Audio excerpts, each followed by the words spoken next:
with the lead guitarist of Breaking Benjamin, Jasen Rauch. Playing with Metallica and playing with Ozzy Osbourne, those two stand out as just like, oh man, this is wild. The biggest Breaking Benjamin production that we've ever had. I had an incident at my house in Nashville where I live. We had squatters in the house.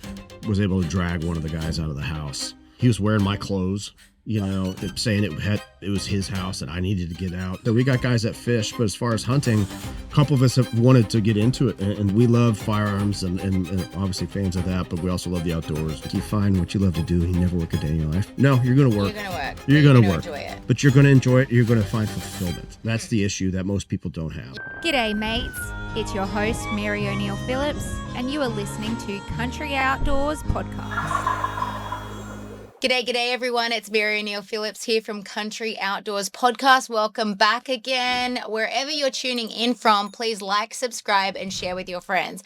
Now, on this week's episode, I'm coming to you from Florida at the Scuba Diving International Headquarters, and I am here with the lead guitarist of Breaking Benjamin, Jasen Rauch. That's it. It's good. Okay, so let's talk about the surname. You said it was German? Yeah, it's German, so Rauch, but it's spelled R-A-U-C-H, but in German it means smoke. The irony, obviously, being that I'm allergic to smoke. How is that? How?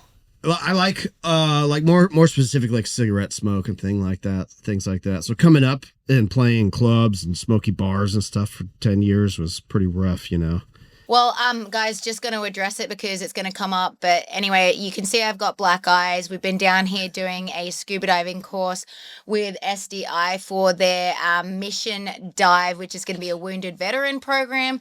Jasen and I joined AJ Buckley and Eric Tansey this week as celebrity divers training to be essentially like a buddy for a wounded veteran in a future program. How did you firstly meet Eric and then get tied into this whole thing? I met Eric online, so through Instagram. At the time, he had a podcast on a network with some mutual friends called Failure to Stop.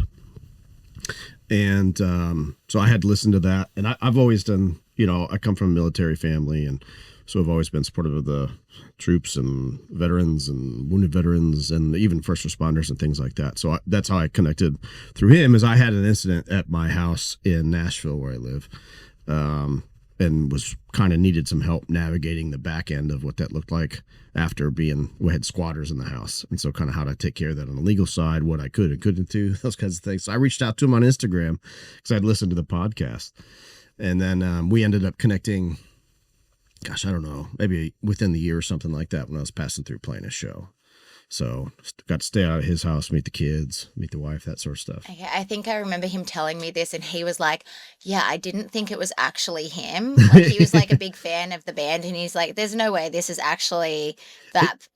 Yeah, he told me that later on. I mean, I didn't get that vibe from him or anything like that. He seemed totally normal. I was like, oh yeah, here's some resources, talk to this guy, that guy, whatever kind of thing. So he did help out quite a bit, and obviously we had a lot of fun when we met up, and I've kept in contact through the years and that sort of stuff. So when this came up, he had reached out to me, and it worked out perfectly because, as yourself, our schedules are crazy. Yeah. We travel a lot, we're gone in this last probably 18 months in particular. We've wrapped up a new album, done some more international touring. So I came back from being overseas for 2 months, flew from London out here, and had a week off on the ground. I fly back in the morning and then fly right to rehearsals. So, it was perfect bookends. So, that was a total freaking act of God that the whole thing came together anyway. That's awesome. I want to go back to the story of the squatting, though. What actually happened? Well, I was moving. So I was pretty close to downtown Nashville, and this was post-COVID, and was kind of moving out more to the suburbs, the Brentwood area, which is south of Nashville. And in the process, how the properties kind of overlap, and had moved all the furniture, everything out of the house, but everything else was boxed up. So from the studio to clothes, dishes, everything, toiletries, sheets, bedding, all the guns I had, things like that, and had movers come in to get all the furniture stuff out, and then I was coming back a couple days later after some shows. To come in with my 2 older daughters to kind of help me move the rest of the stuff out. And when I came back to the house, there were people in it. House was just destroyed, trashed. This, $60,000 worth of damage and stolen items. And So, like, what does this look like when you're, like, knocking, like, you're opening the door? Can you not get in? Like, what is... There was someone parked in the driveway, and we shared kind of an entry to the driveway with an Airbnb. In Nashville, they kind of call them, like, tall and skinnies. These 3-story houses that aren't very wide, but they stack them up. A lot of them are Airbnbs. Is it a townhouse? Mm-hmm. Yeah, okay. No, this was a standalone, but it was, I know the style, yeah. Exactly, those newer yes. ones. Yeah. And so I went and knocked next door thinking it was somebody at the Airbnb who was parked in our driveway. And I was thinking, hey, so these girls were there for a bachelorette party, as they are in Nashville these days. And I said, I'm sorry, girls, but, that's my house. I'm going to need you to move my car. I got a moving truck coming. She's like, oh, no, that's the people that live there. I'm like, who? What? Like, that's mine. She's like, yeah, there's been people coming in and out of the house the whole week we've been here. Oh, my gosh. And so I went over there, opened the door. Did you have a gun on you or anything? Mm-hmm. Yeah. And they were in the house when I was there. What'd they look like?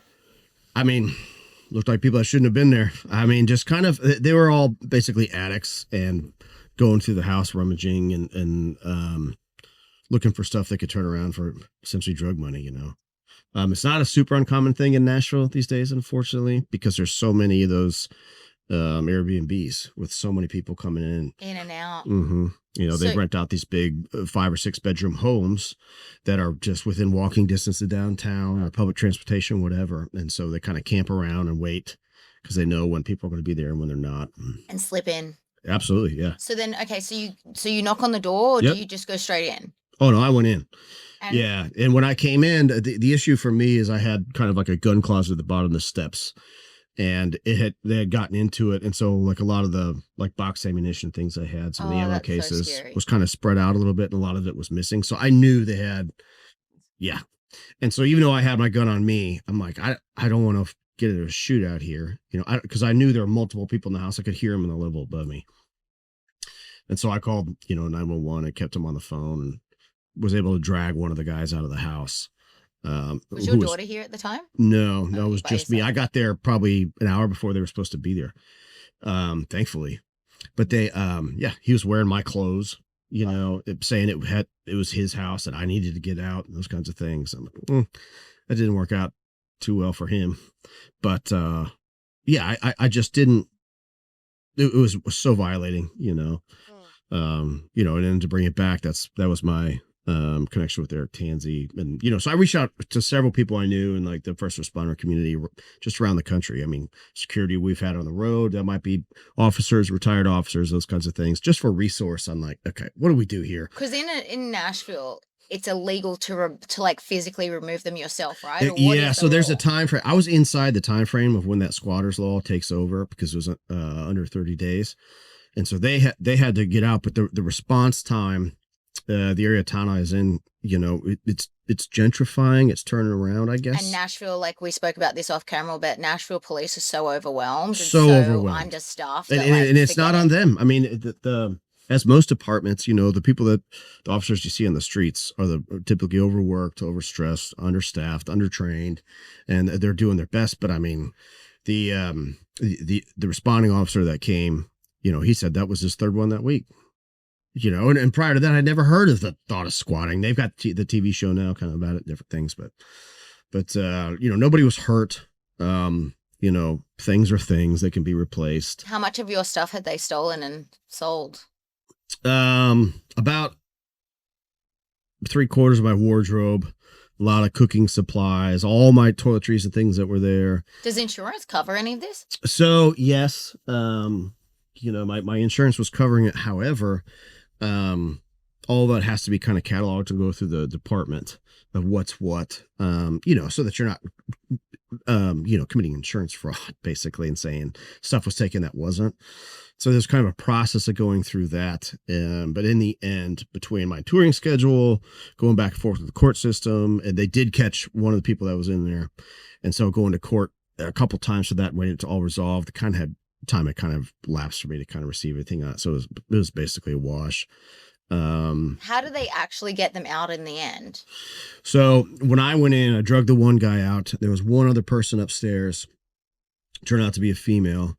And she came down with all the commotion of me after I had taken him out of the house. Because I had made it to the second floor of the house. It was a 3-story house, made it to the second floor and looked into where a master bedroom was. And there was a silhouette of somebody underneath like my comforter. So I couldn't see who they are, but I knew there was a person there, and obviously the comforter was moving. It looked like a ghost, popped over top of them. And so I turned around and turned back. I assumed they just didn't want me to see their identity. And when I got the other guy out of the house, it ended up being this woman, and she came out afterwards and tried to get away. It was her car that was parked there. She tried to run me over. I was standing in front of her car. Probably not the smartest idea, but trying to get her to stay so she'd be held accountable for it. They ended up catching her later, but yeah. And the officers finally showed up, swept the house, made sure nobody was there. But yeah, and then I left that next morning, 6 a.m. flight to go back out on tour for 2 months. And so, my girlfriend, the angel that she is, we lived there together and kind of was going through, but there was some, questionable substances that were left on the countertops and everything like that. And so we had to go through. We didn't know if they had a key, if they broke something, or if they had made copies of the keys. Scary. All the keys we had in the house were taken. And so we had to, basically have an officer meet us there every time we went back in the house, clear the house, to clean it out, things like that. And it was a nightmare, but, you definitely feel violated in something like that. 100%. Yeah. So that's how you met Tansy. Yeah. That's how we met. If I'm hunting with a gun, I'm running a bog death grip tripod every single time. The one that got away still haunts me. And I promised myself I'd never miss again for lack of a steady rest. So when that once in a lifetime shot shows up, there's zero reason not to get locked in, get rock solid, and send it with confidence. Okay, so you're obviously lead guitarist for a super famous band. When did you get into music? I started playing guitar about 10. Where are you from originally?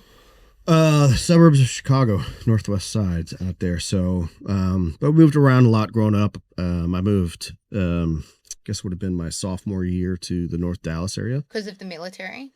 My dad's job. So he was in advertising at the time. And, we got into that and, moved down there, graduated high school down there.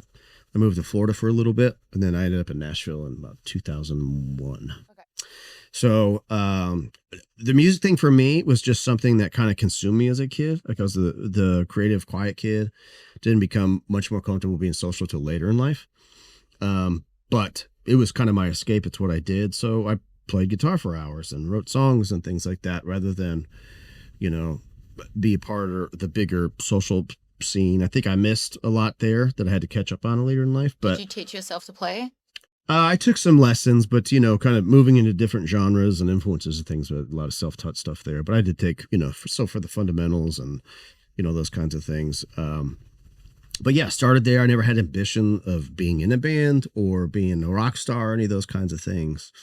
There's still to this day times it's not the most comfortable. It can be not the most comfortable things, but we're obviously thankful for the opportunity and success and the platform that we have. And that's why I'm here, is if I can have the opportunity to take the platform I have and influence something else and bring it in and, or bring influence to that, I should say, so that more people can find out about it and it can be more impactful.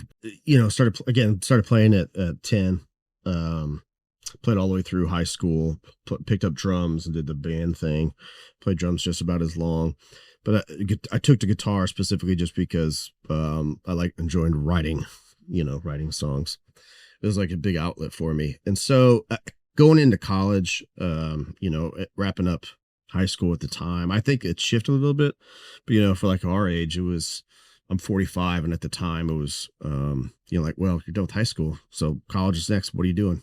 There was no other option. It was just like, now it's time to grow up and pick your career. And a lot of the community around me was music isn't a career. So what are you going to do? How are you going to pay your bills? How are you going to have family? How are you going to have kids? It was very focused on that. And I'm like, I don't know. So kind of went into writing, and I always kind of had a passion for working in studios too, which was something I did on the side. And so I kind of started there, and that's what took me to Nashville, was working in all the studios, obviously Music Row and things like that. When was your first then big break? First big break was I was again working in Nashville. I'd moved there at that point. I was working full time in some different recording studios, and I was making ends meet by doing some tech work in studio. So if there's a buzz on a compressor or a microphone like this, or this cable is buzzing, kind of had a side hustle. I'd come in and resolder cables or find out where the problem with the gear was, you know. And in the process of doing that, just networking and meeting some writers and producers and things like that. I had a couple roommates at a time that wanted to do the band thing. They had a band at the time, and we ended up like, oh, I'll work with you guys. I wouldn't mind writing with you guys, kind of thing. Let's do something together. And then we started this other band, and that ended up getting signed from there. What was the name? Red. Oh yeah, the Christian. Yeah. Yeah. And so we started Red in 2003 or so. Had a record come out in 2006. And then, you know, obviously since I've been full time in the music world, either behind the glass in the studio, working with bands, or out of the road touring. So when did you make the decision to transition from Christian over into where you are now? Yeah, I left Red after about 3 or 4 years. Just the fatigue of touring and the crazy schedule we had at the time, was just catching up with me. Yeah. I didn't have quite the maturity or life skills yet to really handle it. Did you have any kids yet? I had, yes. My eldest was born. She was 1 at the time, and my wife at the time was pregnant. So it's kind of like, all right. So I came off the road, and I was writing with enough bands at that time, generating enough income and working on records that I could come home and do that full time and make better money than I was doing on the road. So because Red was still cutting their teeth, and, you know, everything goes back into the business as you're growing. And so I transitioned, bought a second house, put a studio in it, was working with bands there. And then in that process, I had worked with Ben Burnley, our singer for Breaking Benjamin, on the Breaking Benjamin album in 2008, maybe. And he had worked with me on some of the Red stuff. And so we had written together back and forth. It was one of the bands I'd worked with. So, not being an original member, Ben had come off the road, and Breaking Benjamin at the time had come off the road with the original lineup, same time that I did. And then, you know, I swore at the time, I was like, I'm never touring again. That sucks. You know, it's just soul sucking. It would have to be something that was, you know, just a different quality of life kind of thing. And then, flash forward to 2012, 2013, maybe, Ben he had hit me up about I think I'm going to pick back up. Would you want to be in the band? And I was like, no, I don't want to tour. And he hit me up again about 3 months later. I was like, yeah. He's like, are you sure? I'm like, yeah, no, I think I'm done. And then a third time he finally called. I'm like, okay, all right, I'll give it a shot. And I'm fortunate, and you know, we've been doing this 15 years now together. So, you know, longer than the original lineup, how the band initially got started. So Ben's the only original member. But you know, he and I have been working together almost 20 years now. So. And was there a conversation about how involved you were able to be in the creative process? It came about pretty organically, since we had that foundation already of writing songs together. And I believe we had even done some stuff for another band or two, where he and I had co-written something and given to other bands. And then over those years, from meeting other bands and working with them, it ended up Breaking Benjamin going on tour, and then we'd be linked up with those bands, and that community started growing. And so from the creative side and the contributions in the band, you know, I never stopped writing. It's just always something I did. So I was always sitting on these piles of songs, or song starts, or ideas, or something like that. And then, you know, each album that we've done together since then, this is 4 or 5, I think, you know, our collaboration between the two of us has gotten more and more, you know, synergetic, more so than hey, here's this song, or here's this song, you know, especially with this new album. I mean, we wrote together pretty much the whole thing. I went up, he's got a studio up in New Jersey, South Jersey. Went up, lived up there with him for about 4 months, wrapped it up, and yeah.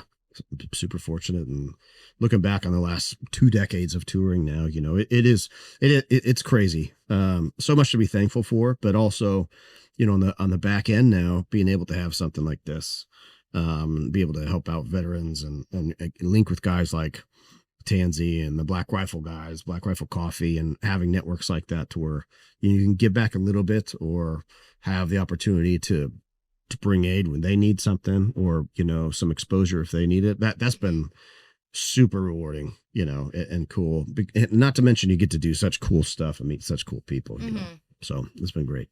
If you hunt, you know how easy it is to lose track of where you are, especially around property lines. That's why here at Country Outdoors, we only use onX Hunt, the #1 hunting app.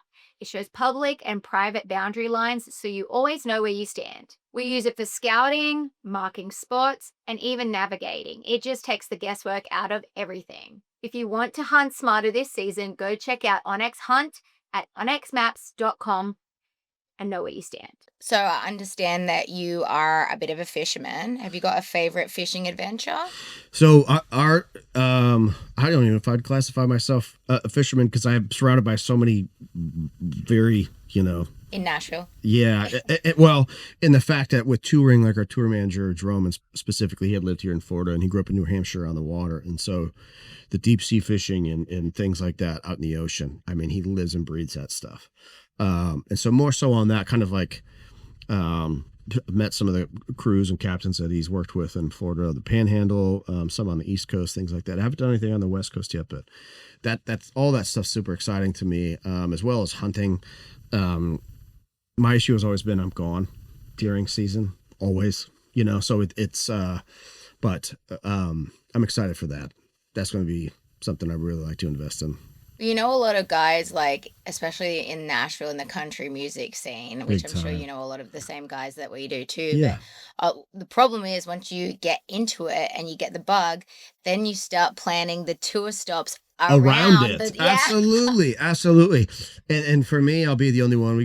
Like I said, we got guys that fish, but as far as hunting, a couple of us have wanted to get into it and do We'll it. have to make that happen. Absolutely. Yeah. We love firearms and obviously fans of that, but we also love the outdoors and camping and, mountains and stuff like that. So our vacations revolve around that more so than they are, finding a killer tag somewhere. But and we've had so many invites, we're just never available. So that's something I definitely look forward to getting into. Well, we'll try and line something up for maybe either like a spring turkey hunt in Nashville. Yeah. Something like that where it's easy, where you guys are back for a little bit and we need I'd like 1 or love it. 2 days and you can go home that night as well. So I'd like love it. won't be too far out of like awesome. Absolutely. To 100, I don't think I lose my enthusiasm. The more things change, the more they stay the same around here. After 40 years of dirt, sticks and leaves, I think it's safe to say the Mossy Oak family and brand are people that you can trust. So head to mossyoak.com and get your gear today. Country Outdoors is proud to partner with Yuengling, the oldest brewery in America since 1829 and the official light lager of the outdoors. What would you say has been like one of your biggest career highlights, and then also like what's important to you in life? Well, 2 things. I mean, I can compartmentalize them. I'd say the career side of things was, playing with Metallica and playing with Ozzy Osbourne. Those 2 stand out as just like, oh man, this is wild. And I got to do the Ozzy Osbourne show with my mom there, which was wild. Where was that? That was actually, we're in Florida now. It's here in Florida. Wow. He was in Jacksonville at a festival. What was he like behind, everybody sees the character that he was and all that, but what was he like? He was pretty, he was pretty all business. And so during the day, you have your staff come, your techs and things like that, set up all your gear and whatever. And at the time, Jack, his son, and Kelly, his daughter, didn't really know, there's a 3rd sibling. They didn't really know exactly what their father's health would be like and how long it would happen. This probably was just before COVID, I would think, maybe 2019. And so they would travel with him. And so they'd fly in and out. It was like all business. So fly in, car, pick him up, or SUVs, pick him up there, driving the venue, get up, play, and bounce out. So the band would hang out a little bit, and then they kind of kept him insulated for his health and things like that. Understandable. Yeah, absolutely. But the kids were pretty much full time with him at that point in time because they just didn't know, you know. So I think career-wise, I think that was pretty cool. I got to play the show with the Metallica at the 30th anniversary of the Black Album, and they played the whole album back to front. So they ended with Enter Sandman. It was very cool. Yeah.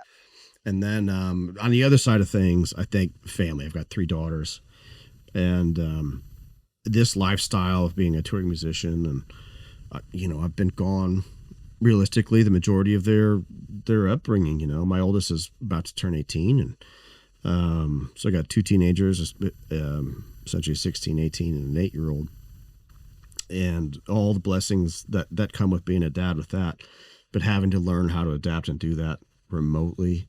You know, you have to sort through a lot of guilt and a lot of weight there, what that looks like, because you're missing, you're going to miss soccer games and birthdays and anniversaries and things like that. So unfortunately that comes with the territory, but navigating that and finding a way to stay connected and stay hopefully influential to them in good ways, and being able to have that relationship with them, that's probably what I'm most proud of. I'm not saying I'm the most amazing dad. We all have our faults, but I take so much pride in the time I have with my kids and calling them. You know, we do something cool like this. We went scuba diving together, and calling them at night and be like, you wouldn't believe it. And then being able to share experiences, take them places around the world and different vacations. And, you know, we'd like to travel together a lot, just different things like that. So it's an atypical upbringing for them.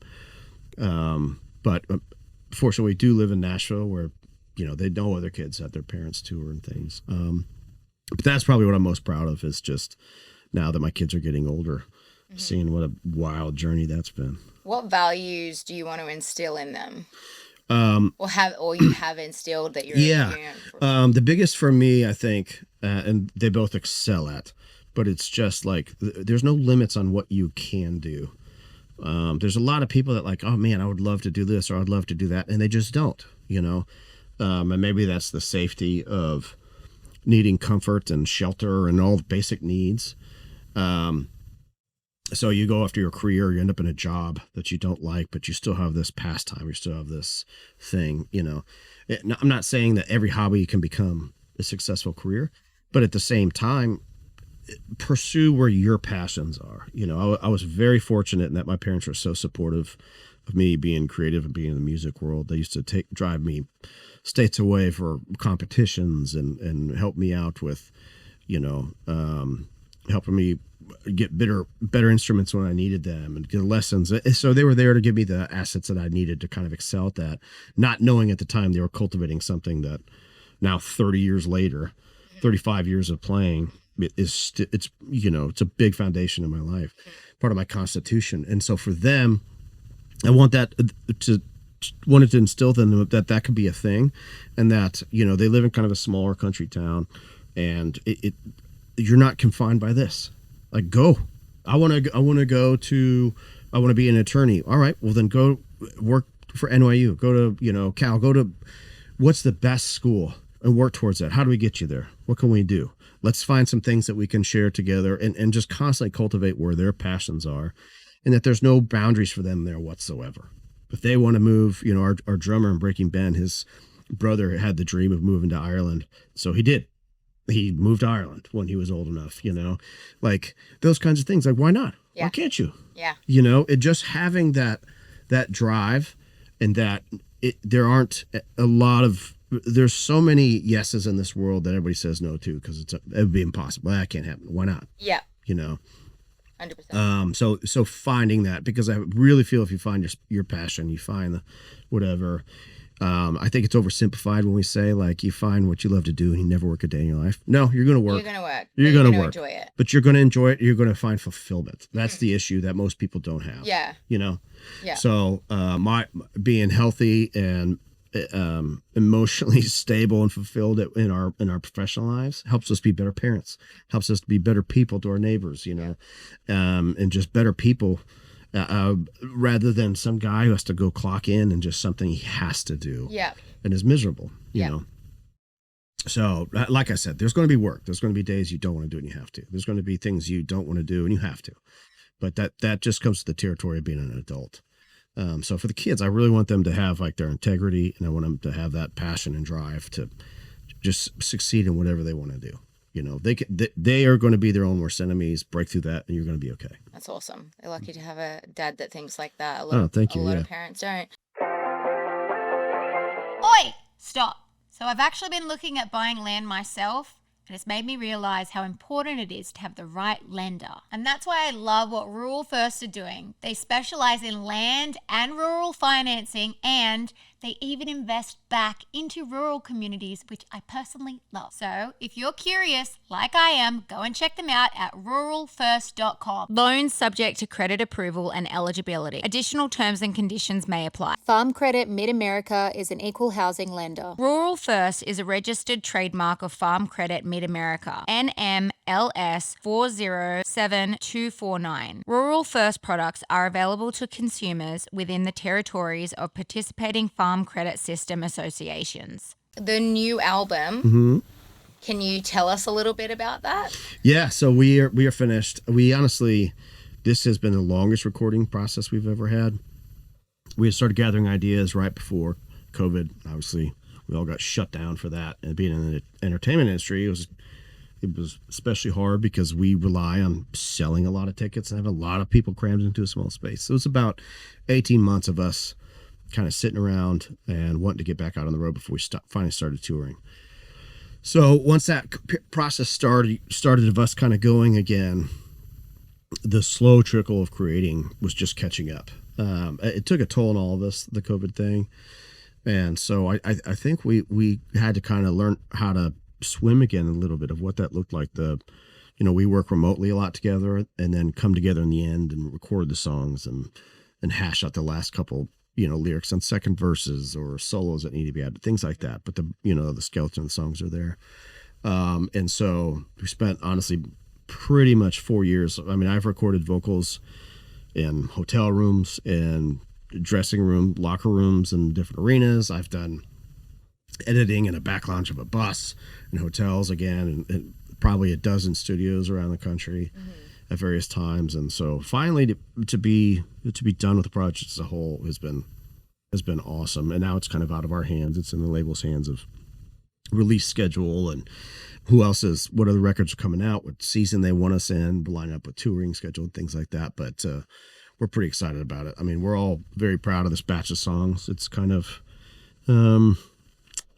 there's some throwback for us as far as like what the sound of the record is to earlier Breaking Benjamin, but also throwback to music that really influenced us coming out of the 90s and the 2000s and even some 80s and stuff like that. So we're excited. But we've got 2 songs out now. We've been playing live, and we have a tour coming up here. Like I said, I leave tomorrow for rehearsals, and we'll be out for the next couple of months. So for touring is, with every new album that you guys do, what does that look like in terms of creating a new show? We kind of do it in seasons as with anything else. And with a new album coming out, we've been treading water there as well too, because, you don't want to blow your wad, so to speak, with something that isn't ready to be there. And so you want to maintain an entertaining show with the visuals and the production and things like that, but also save what the next story is going to be. So we're there coming up on this tour. I mean, we have invested more time, more money, more effort, more staff than anything we've ever done. I mean, it is the biggest Breaking Benjamin production by far that we've ever had. So getting those things put together and invested in what the new material is going to be, what the new visuals look like, all that sort of stuff we're pretty excited about. We've been working on it literally for 3 or 4 months behind the scenes, from content design to video animation, lighting design, pyro, automation, all sorts of stuff, to go along with the show. So it's going to be pretty epic. Yeah, it's pretty excited about it. Well, I've got one last question that I love to ask people, and that is, what do you want to be remembered for? What do I want to be remembered for? My character. So regardless, for me personally, like regardless of the success I have in life, You know, there are people we look at like Steve Jobs, and we remember him and his influence on business and technology. There's other people that we remember how they moved the needle in history with, you know, an Elon Musk or something like that, or somebody who is a pioneer in a field. I wouldn't mind having that, but I want to be known as the guy that took away, like, man, that dude was a good guy. My grandfather I passed away years ago, and I look back now and go, that guy was so wise. You know, there's so many times in my life I wish I could have gone to him for his advice and gathered some wisdom. And he wasn't perfect either. It's not necessarily about that, but it's about being like a foundation for your family and your friends that you can pass that on. And so I think you know, we're the same generation, so a lot of our grandparents and things like that, you know, grandparents served in World War II, you know, and coming out of that, the greatest generation ever. But there's also a lot of trauma that came out of that that they didn't know how to deal with and carried their entire lives. And I think hindered them in a lot of ways of what kind of influence they could have and left behind, rather than being just a World War II vet or a father to so-and-so. And so for me, with my family, my kids, I think what I want to be remembered for is just like, man, I wish that guy was still around here. I wish we had somebody like that in our friend group. I wish we had that family member back. I wish we had that. And that's all going to come from things way more than, you know, how interesting chord progressions and riffs I can come up with. So that I think is what matters to me, that legacy. That's awesome. Yeah. Thank you so much for joining us. Thank you for having me. This has been a blast. Can't wait to see. So when you have no idea on tour dates and stuff, we just have to keep checking in at breakingbenjamin.com. Yeah. We are going to start. I fly out for once this production, after rehearsals and everything wraps up, it'll be August 31st, and we go right into touring. So we'll be out, I think I leave like 28th, 29th of August or something like that, a couple days of prep, and then we're out until the last week of October. So we'll be going coast to coast, north, south, east, west. All right. So guys, you can just keep checking in back there, and also keep checking in at SDI International for this upcoming program for wounded veterans. Absolutely. And all of the content behind the scenes with Jason, Eric, Tansy, AJ Buckley, and myself. Thanks again for joining. Absolutely. This has been First of many. We'll get you on again. I can't wait. Awesome. See you. Thanks. All right. You know, a lot of us grew up with Field and Stream, dreaming about our next cast, our next hunt, and our next outdoor escape. So join the 1871 Club today and head to fieldandstream.com/1871club. Round here we all thank heaven for God's grocery store.